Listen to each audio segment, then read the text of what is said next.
This conference will now be recorded. Right. So in today's session, let us discuss about multi-threading. Multi-threading. Okay. So do you have any idea about this multi-threading? Have any idea? Okay. All right. So no issues. So before getting into multi-threading, let us understand something about multitasking. Okay. So multitasking. So multitasking is just a generic term, right? It's a general term, right? Just forget about Java or anything else. Multitasking. So it's like a process of um, doing multiple things at a time, right? Multitasking is nothing but okay. So I can do my work. Okay, I can do my work, and in parallel, I can listen to the music. I can listen to the music, right? So my computer, I'm doing two activities.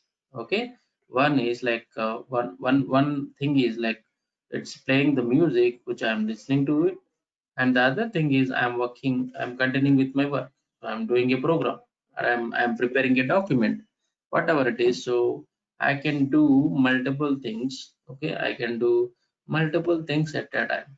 So this is one thing, and this is another thing. So in my computer, so I can do multiple things at a time altogether.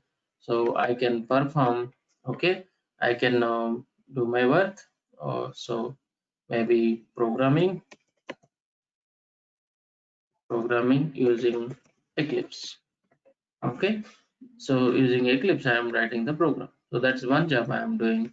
The other thing is, so I played, okay, media player. Okay, which I'm listening to it, right? So this is considered as, okay, this is considered as one task or one process. Okay, in computer terminology we can say this is a process. So this is another process or another task. In legacy, if you look at, so we have only one process, a single process based computers. But later, okay, so later we have been using the computers where it supports multi-processing. Okay, so this is one process and this is another process. The CPU is capable of handling these multiple processes altogether. Okay, and it executes all of them in parallel. Okay, so this is what multitasking. So there could be two processes, or there could be multiple processes. There could be a number of processes. Uh, if you look at this task manager, okay, how many processes are running here in this computer? You can just see that processes. See that how many processes it's running. It has Notepad, task manager, Paint, GoToMeeting, a browser, right? So how many processes it has? Okay, so CPU is going to allocate, okay, it's a time, this percentage, then memory. So the total memory is going to allocate to each process, and then so here you can look at the usage of it. So all the things you can look at here. These are the processes. I have a calculator open, it seems, behind the scene, and the Cisco, this is also running background. Okay, so I do have these many processes running like behind the scene. Okay, so it allocates some time span, it allocates some types time span, and it executes all of them in different approaches. So maybe round robin, first in first come. Okay, so there are different operating system level algorithms that follow to execute these processes, okay, in parallel. Okay, this is what multitasking. Okay, what is the advantage of this multitasking is we get, okay, so as this is in parallel execution, okay, so we can save the time basically. Yes or no? We can save the time as we are doing in parallel. We can save our time. So basically, when you speak with respect to the application, okay, so this programming, this kind of programming improves the performance. Okay, it improves the performance because it's all in parallel. Okay, if you are doing parallel job, obviously you can finish it like the things in less time when you go by sequential manner. Okay, got it. Okay, so application execution time can be reduced and performance can be improved. Hope this is clear. Okay, now this process is altogether separate processes. Okay, that takes like the when I say process, just maybe like working with Eclipse. Okay, that takes more memory. That takes more memory, more time to run through that. Okay, if you open Eclipse, it definitely takes some time to open it, right? So if you coming back to the threading, right? So threading, multi-threading. If you look at this, okay, this is again, this is a concept of, okay, dividing this task into smaller pieces. So now this is all like all the application is going to separate in terms of what processes. Okay, one application can have more than one process, or different applications runs different processes. All of them executes in parallel. Now, now when we speak about multi-threading, it's with respect to a particular task. With respect to a particular task. Now let's focus about a particular task. Okay. In this task, I can define smaller pieces of codes, small pieces of codes here. Okay. Small pieces of codes here, which I can say that is a small unit piece of code. I can have a small piece of code, okay, and I can say this is a task 1, this is task 2, or task 3, etc. So these are small, or you can say a small piece of codes. We can call this as what? Lightweight processes. We can call this as what? Lightweight process. So this is the main process, and these are lightweight processes. So we can say this lightweight process are nothing but threads. Okay, these lightweight processes are nothing but threads. So one process can have, okay, multiple tasks, nothing but multiple threads. Each task is considered as what? Each task is considered as what? So this could be a process. This could be a this is known as a thread. Okay, each task is what? One thread. Each task is what? One thread. Hope you are getting it. Okay, so this is another thread. This is another thread. So each task is, so one process is nothing but like it can it can be a combination of, okay, more than one task. That's the thing here. Okay, this is another thread. Hope this is clear. One process is nothing but a combination of threads, multi-thread. Now, so single process also, like we can divide it into some smaller subtasks to improve the performance, still better performance. Okay, so this is what multi-threading. Now what we are going to understand is how this multi-threading works in Java, how to create these threads and how to spawn these threads, how to start these threads in parallel, and how to communicate a thread to other threads. So that is what as a whole we are going to look at, right? So let me open my Eclipse here. So it takes time, right? Because it's a process. It's a process. Okay, in parallel I can open my browser also. Okay, so I can do something else. Meantime, that will open, right? That is what multiprocessing. So now I opened a document here and I'm going through top. So meaning that it has to allocate its CPU time, right, to do this job also. And meantime, like even that is also getting open. If you look at here, so this is also happening. This also will move, right? So Eclipse. So both are like working in parallel. That's what multi-processing. All right. So multitasking. It's a process-based multitasking and thread-based multitasking. You can do process-based or thread-based. Right. Now let's understand how to create a thread and how to work with that. Okay.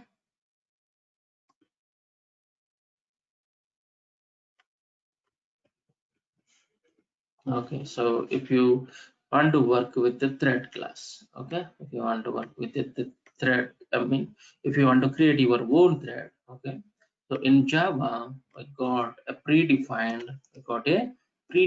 class called thread class, which is available in the package java.lang package, java.lang.thread, java.lang.thread.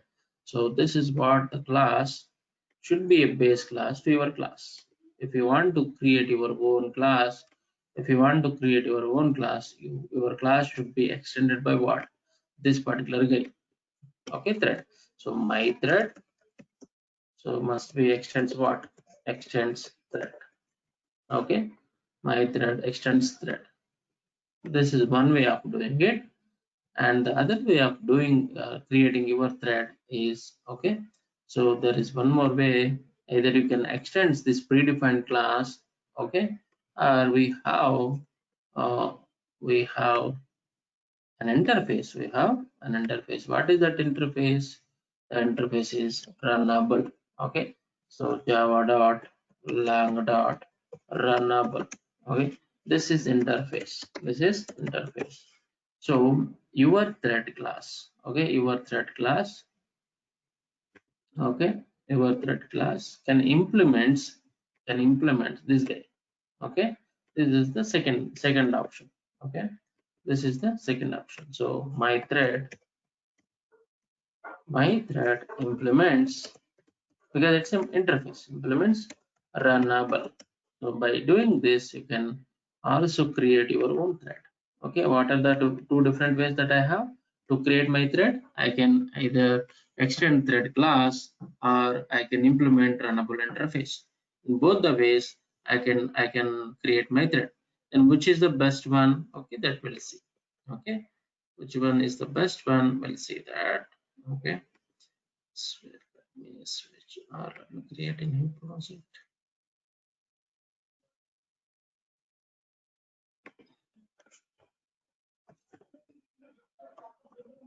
So called programming.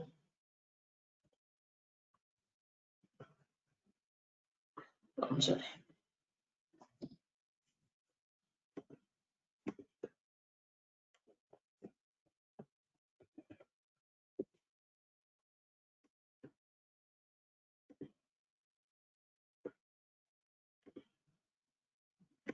Right, so I'm creating here new class. Okay, so if you want, you can move them into a particular package. com dot or java dot programming is my package, and inside that I'm working with the threads. So I'm going to create my thread. Okay, so this is what my thread class. And if you wanted to create your own thread class, what I have to do? My thread class must be extends what? It must be extends what? Predefined class called thread. Okay, this is what I should do it. Okay, this is available in java.lang package. So the lang package is by default available to each and every program. Need to attach the source to look at the source code. Of course, let me do that. So where is my Java JDK and inside that I have source.zip file. You can open that so that you can see the thing. So which package it is available? Java.lang package. Java.lang package. So by default, java.lang package is available for each and every Java class. So you don't have to import that package. Right. So when you are extending this thread class, we need to implement one method that is compulsory. We need to override this method. We need to override this method. Okay, we need to override this method. When you are extending thread class, we have to override this one.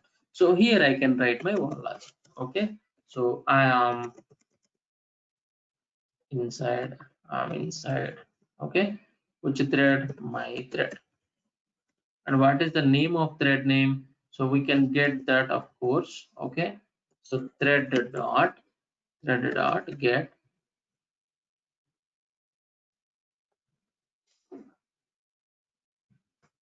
Okay.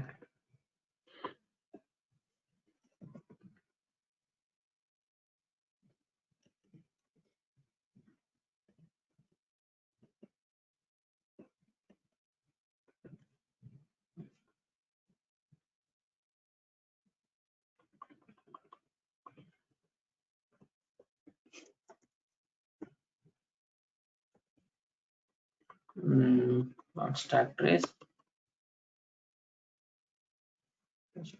Name.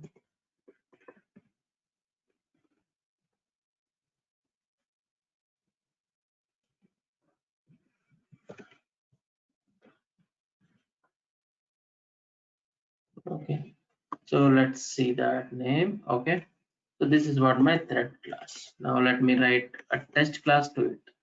I wanted to test this thread class. Test my thread. Test my thread. The same package. I need a main method now. Okay, I need a main method. So here you can write. You can start writing it. So have something current. Yeah, this is what I was looking for. Thread dot current thread. It is always going to return me the existing executing thread. Okay, on top of it you can just make use of stuff. Okay, thread dot get name. Okay, so all right, so this is also like just why I'm giving here, right? I'm executing main method. Okay, and just I'm printing the thread. So I am inside main method. Okay, just follow this very careful. Okay, now I'm running this one. Okay, I'm just running this one. Can you guys look at this? What is the thread name here? So main thread, and it's giving some information about this thread. Yes or no? So meaning that, okay, in test my thread, I just have main method, nothing else. I just have main method, nothing else. But still, it is also a thread or not? It is also a thread. Okay, it is also a thread, and you can see the thread information. Like if you see, okay, so it's just running as a thread. Okay, so it's going to run as a thread. See here, test my thread. Test my thread. That is a class Java application, and internally it has a thread. What is that thread? Main thread. Can you see here? Thread of main, and it is suspended at breakpoint line number 7 because I put a breakpoint. Okay, to hold on its thread execution, right? So by default in your Java program there is a thread. The thread is terminated. Okay, because the execution is done. As soon as the execution is done, main method execution is done, the thread will be killed automatically. Okay, so here this is what main thread. Yes or no? Hope you are understanding. Get me. Now what I do is I'll create object for my thread. Where is my thread? My thread. Okay, so my thread is equal. How can I create object? Of course, my thread. Right, once you create the object, is it going to execute my thread automatically? Is it going to execute my thread automatically? No, it's not going to. So what I have to do is I have to start my thread. I need to give the instruction, hey thread, come on, you start executing it. Okay, we have a start method to execute the thread. So as soon as you start the thread, okay, see the code of thread class. So here, this is the start method, and it does many things internally. Okay, so by default thread is started false, and as soon as the thread is started, it is going to become true. Okay, so it is calling another method start 0. This is a native method. Okay, native method, the underlying native libraries has the implementation that depends on the operating system. Okay, so this guy is going to start the thread. This guy is going to start the thread, and internally as part of the start, it is going to call the run method. Okay, this run method we don't call it. Be careful here. Okay, pay attention. Okay, so pay attention here. So this is my thread and it has a run method. So I am not going to call this run method. I'm just starting my thread. That's all I'm doing. I'm just starting my thread. That's all I'm doing. So if you look at here, if I run it, so can you see the output? I am inside main thread and I'm inside my thread 0, meaning that this piece of code is executed or not. This piece of code is executed. So that is what we just need to spawn the thread. We will have to start the thread. We'll have to start the thread. Then thread will automatically invokes a run method. Okay, so thread's run method executes it. Is that point clear? This is important part. Okay, so this is going to call the thread class run method and executes it. All right, now let me continue further. You understand this portion, right? Let me create my thread using runnable interface. Okay, I wanted to create my thread using excuse me, my runnable thread. Okay, what I wanted to do is here is implement runnable interface. What I'm doing, runnable interface. As it is interface, of course, all of its methods should be implemented. What is the methods? It has only one method. What is that? Run method. It has only one method, a run method, which is abstract run method. This has to be implemented in your class. Yes or no? Okay, so that's what error is coming up. I'm just taking the Eclipse help here to just do the syntax now. Okay, so here I can write my logic. Here I can write my logic. So inside, okay, my runnable thread. Okay, so if you want, you can access the thread name, thread dot current thread dot get name. Okay, so this is what my runnable thing. Go to test my thread. So here I want to create my runnable thread object. My runnable thread object is equal to new my runnable thread object. Okay, I can do this, and this is the thread, right? This is a thread. So you can do in different ways. If you want to pass this object to thread, you can do that, or you can just can you see here, because this is my runnable thread. This is my runnable thread. On top of this, MRT is my thread class, right? Do I have methods? Start method here? No, I don't have a start method because my runnable thread doesn't have any methods like that.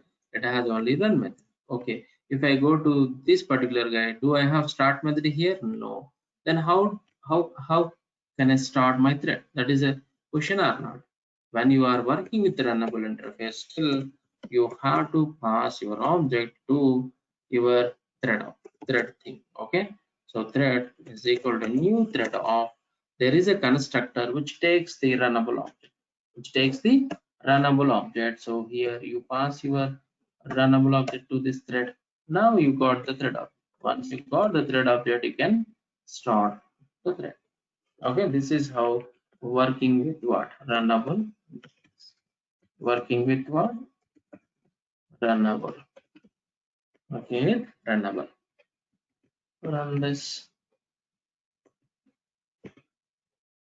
So main thread 0, thread 1. Total, how many threads are there? 3 threads are there here. And if you run this, how many threads will be there? 3 threads. What are those 3 threads? 3 threads. Main thread 0, thread 1. Okay. Now it's giving something like thread 0 or thread 1, something like that, right? So if you want, you can set some name to your thread. Okay. If you want, you can set some name to your current thread dot set name. We have a method set name. This is what you thread by, okay, my thread by thread. Something like I'm giving. And for runnable also I can set the name. I can set the name dot current thread dot set name. You can give whatever name you want. Okay. A, B, C, X, Y, Z, or like whatever you are working. What is the logic? Based on that, you can set some name. It's up to you. It's all up to you. Okay. So string here, thread. Okay, my runnable thread. Okay, my runnable thread. I'm giving this. Okay, go to test thread class test class and run through this. So you can see that this is a main thread and this is my thread by thread class, then my runnable thread. So these are the thread names that we are printing it out. Right, now what is the difference of doing this two ways? Okay, so it's just a basic rule basically. Okay, it's just a basic rule. What is that rule is in Java, multiple inheritance is not possible. Multiple inheritance is not possible. What does it mean? So if you have a class A, and that class A can be extended by at most only one other class. That's it. This is okay. This is okay. But class A extends B comma C. This is not acceptable. Okay, this is not possible. You understand? This does not work. This does not work in Java. This does not work in Java. This is not possible. Hope you understand. Okay, so now if you are going by this this way, my thread. Okay, so your class is extending thread, and if you got a requirement of need to extend something else also, your class should extend something else also, then you cannot do it, right? You cannot do it because you are already extending one class, which is what thread. If you still want to extend some other class, this is not possible if you go by this approach. But if you go to runnable, okay, if you go to runnable, as this is interface and it is implements, still I can write extends and I can write something else. Okay, say for example frame. Frame is what it's a AWT window basically. Okay, so to standalone application to develop a desktop application, we can use these frames. Frame is nothing but it looks like something like okay, say something like this. So this is what one window frame. Okay, this window frame. So new. So this is what one frame. Okay, this frame. this frame boxes, something like that. Okay, so in that case, so here I cannot do this one, right? But I can do, I can extend frame and I can also implement runnable.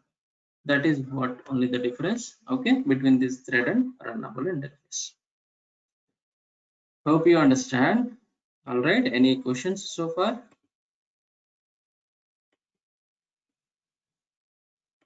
Good. Any questions? Okay, perfect. Okay, then what I do is, the next thing is I will continue further, or else, okay, here only I can do it. Okay, just printing this name, right? Instead of that, what I'll do is I would like to print some numbers. Okay, basic. Just I'm going to take a for loop. Okay, for int I equal to 0, I less than 10, I plus plus. Okay, what I'm doing is I'm just printing these numbers.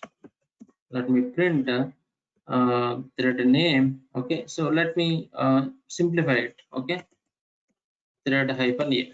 Okay, I'm just simplifying it.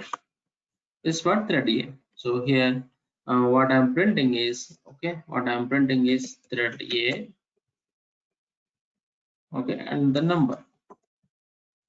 So the I value I'm printing. That's it. Simple logic. Okay, that's what my simple logic in my thread a. And I have a runnable thread. There also, I just wanted to do the same thing. Okay, but I wanted to give the name as B. It's a B thread. This is what a B thread. Okay, so anyhow, now I don't want this extends now. Just this is thread. Now go back to the class and run this now. So how many threads I have here? Total 3 threads. Main is one thread always is there. As soon as your main method execution starts, it creates a thread, which is what main thread. Okay, so main thread and thread A and thread B. Total how many threads I have? 3 threads. All right.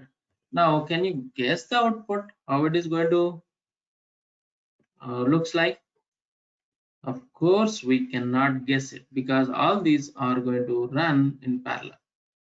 All these are going to run in parallel.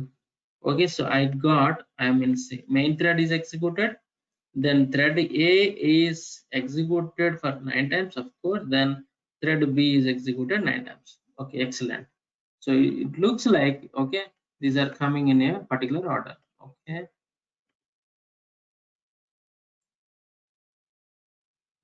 okay, now thread A, thread B, any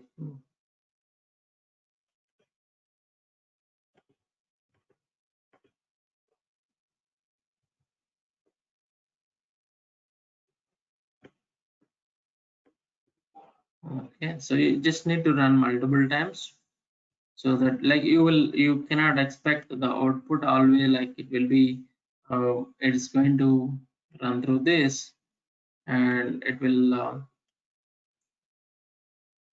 okay, so let me do this.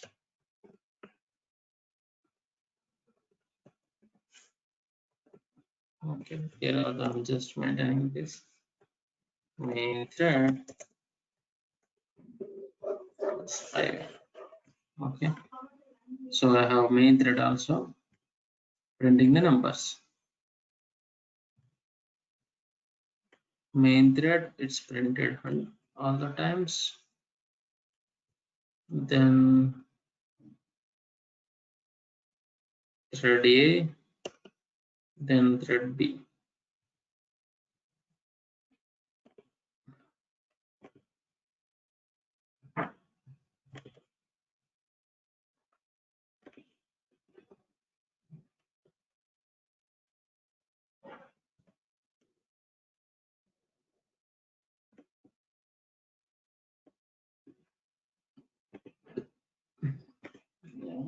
Okay,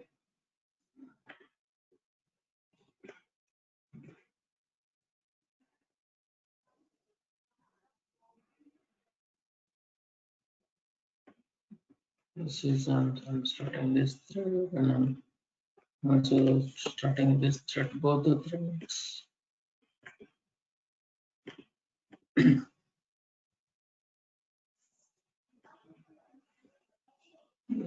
Can you see the output now? Somehow it's zigzag.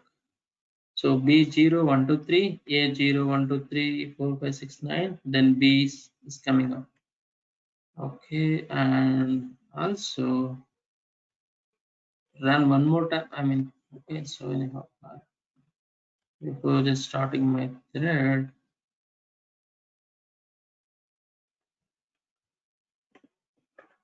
I have this like just put this, because if you run multiple times, you can see zigzag thing. So I'm just trying to get that behavior. Okay, I'm trying to achieve to get that behavior. Now see the output. So is that like earlier output? No, right? Okay, so I'm getting which thread got priority now? Thread A got priority, it prints 0. Then main thread again got the priority. Again, thread A got priority. Main thread got priority. Thread A, main thread. Thread A, main thread. Thread A, main thread. Thread A, main thread. Then main thread, main thread, main thread, and it finishes the main thread. Then it's went to the thread B. Again, you run one more time.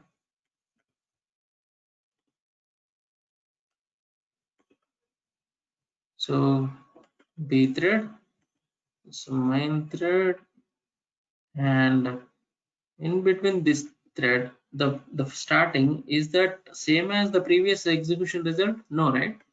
The previous execution result I got like thread A here, again main thread, again thread A, main thread, thread A, main thread, and like something like that I got.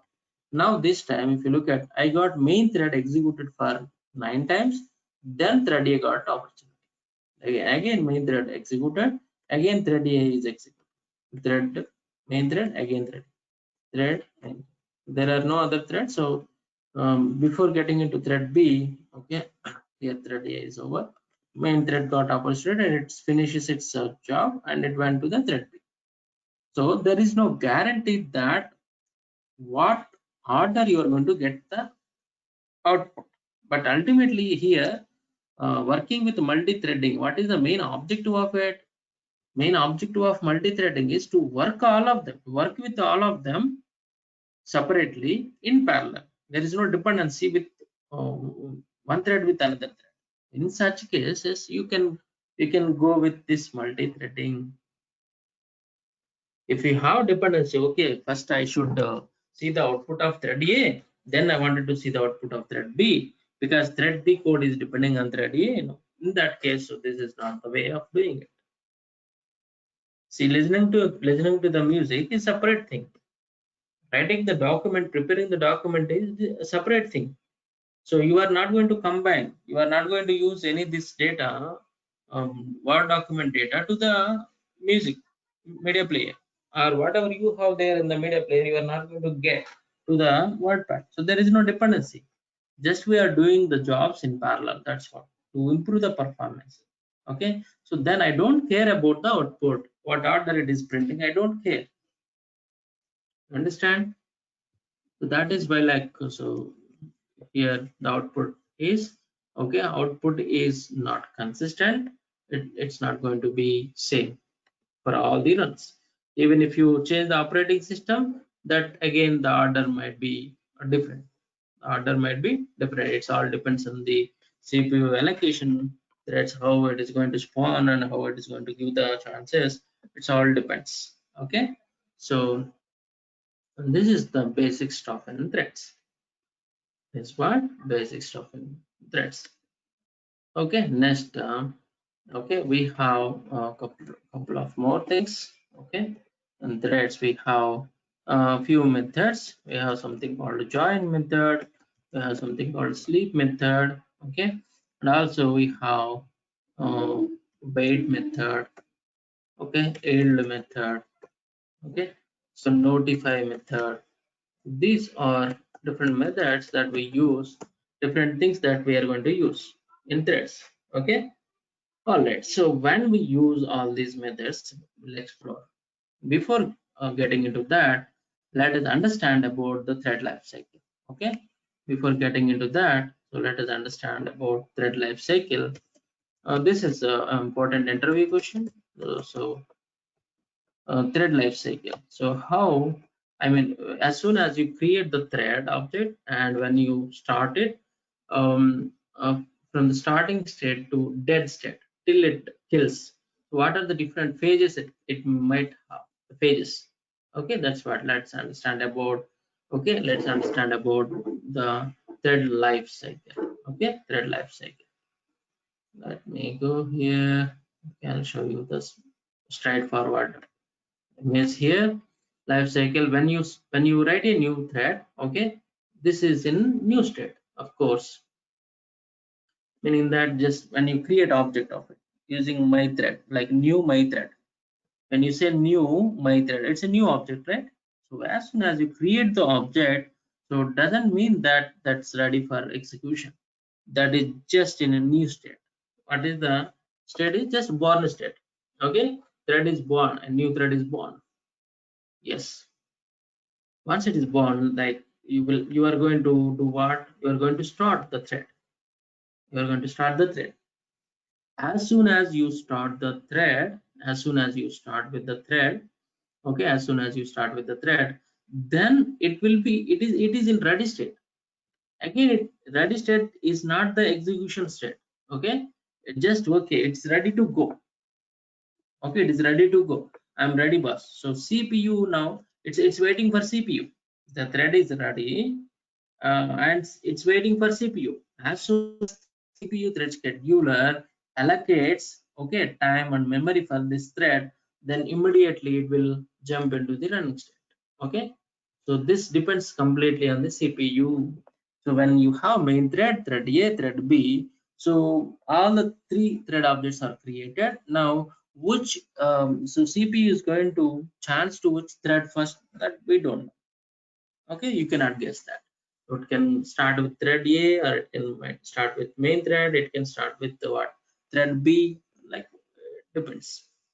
And as soon as it allocates, then it coming into the running state. It will be coming into the running state, and from this running state, it will go to what? So it go to dead state once the run method execution is complete. So the whole code is inside what run method of the thread class. So the execution is done, that run method is execution is done, then obviously it automatically gets into dead state. It automatically gets into dead state. This is what high level or typical okay life cycle of the thread from born state to dead state. Is that clear?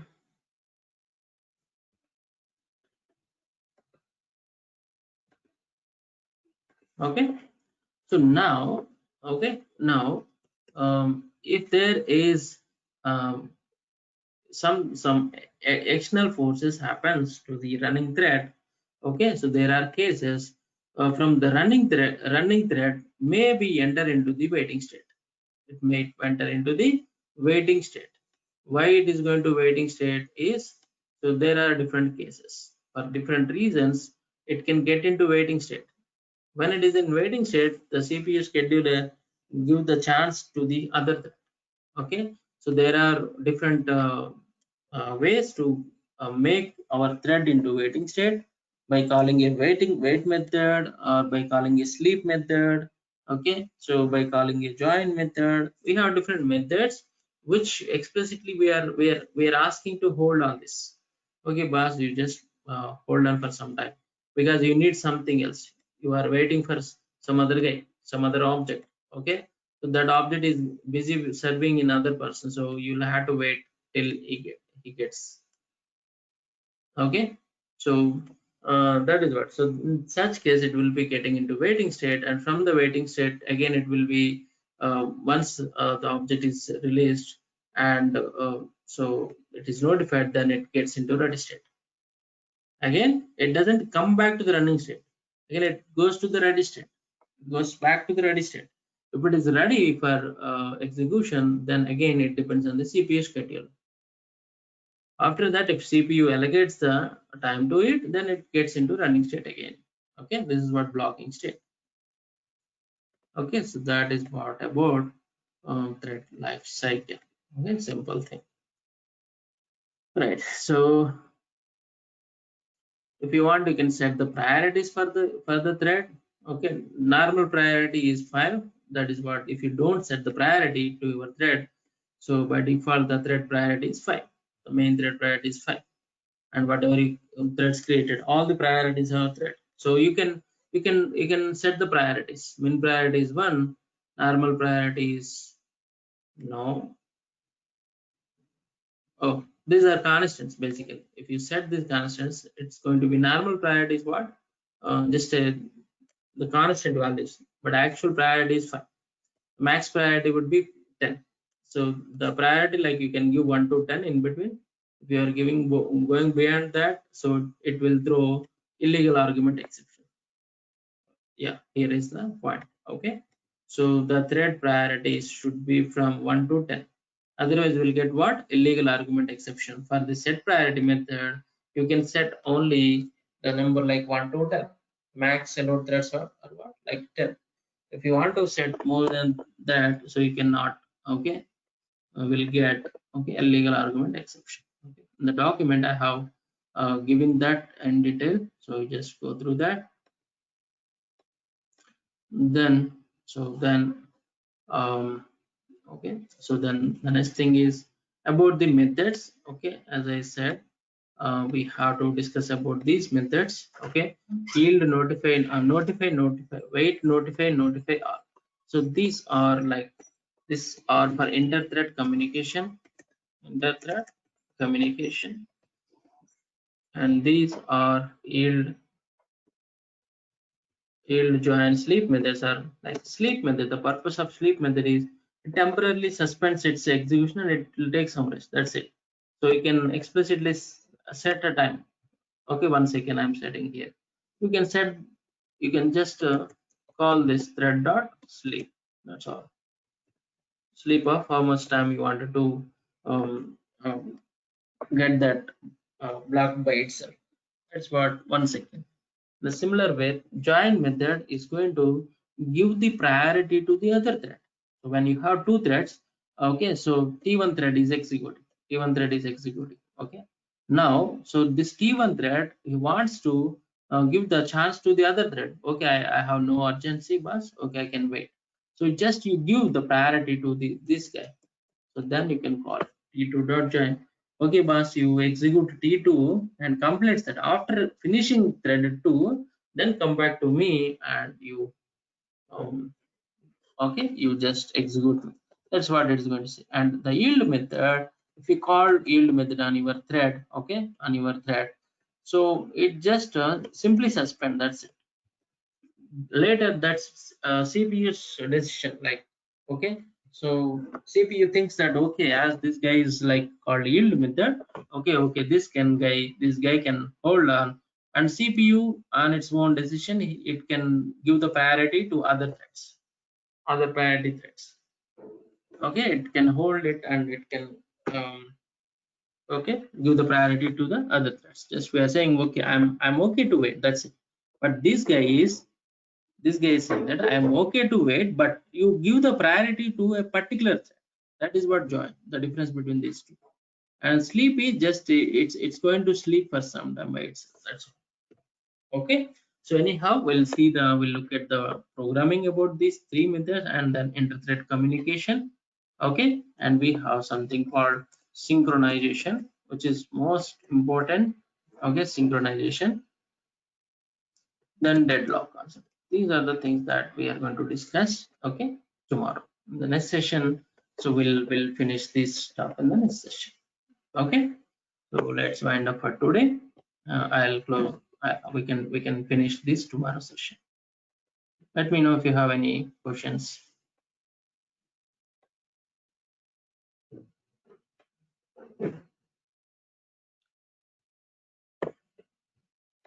Any questions? Okay, cool then.